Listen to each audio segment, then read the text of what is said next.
He's putting on his chapstick. Chapstick application complete.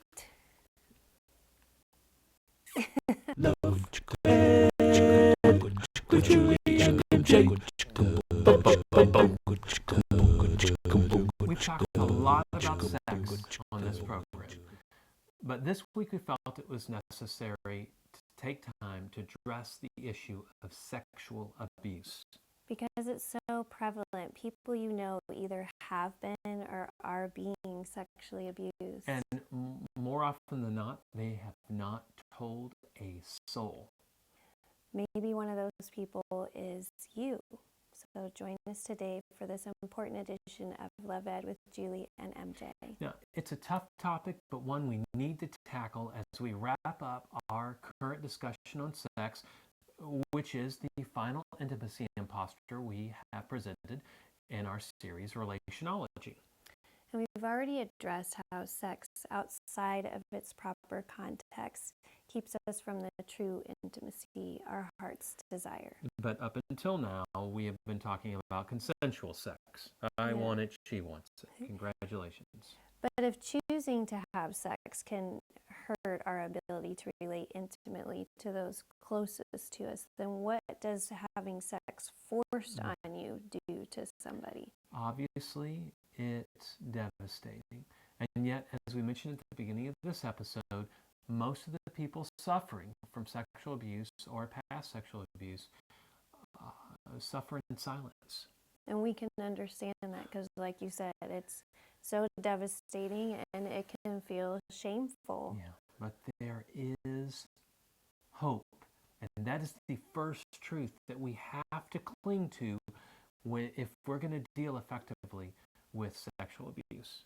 Many people who have been sexually abused have gone on to live happy, healthy lives. We know people like this. A lot of times you feel like I'm the only one.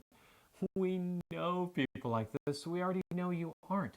One of them is my friend Richard Holloman, who started Sight Ministry to help other people suffering from sexual brokenness. And that leads us to the second truth you need to accept if you want to keep sexual abuse from ruining your ability to thrive in relationships.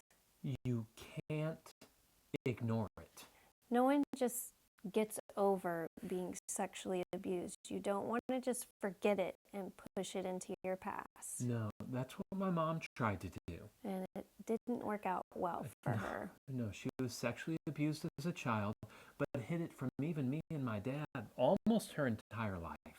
And that is so common. I remember a mom's group I was in a few years back, and there were 3 different women in their 40s just then dealing with the sexual abuse they suffered as children.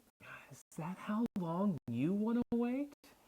We understand you want it to just go away, but it's going to end up oozing out eventually, especially in your close relationships. Don't wait.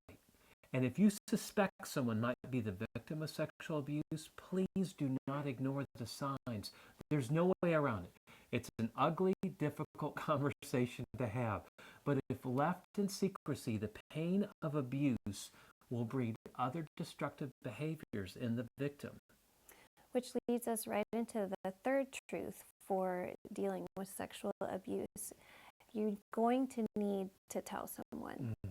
Look, we all want to know and be known by the people that are important to us, right?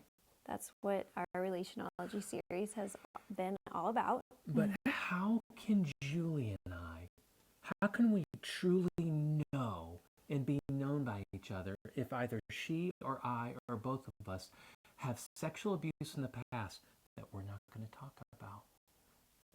That secret becomes a barrier to the intimacy that we can share. That sin has to be confessed.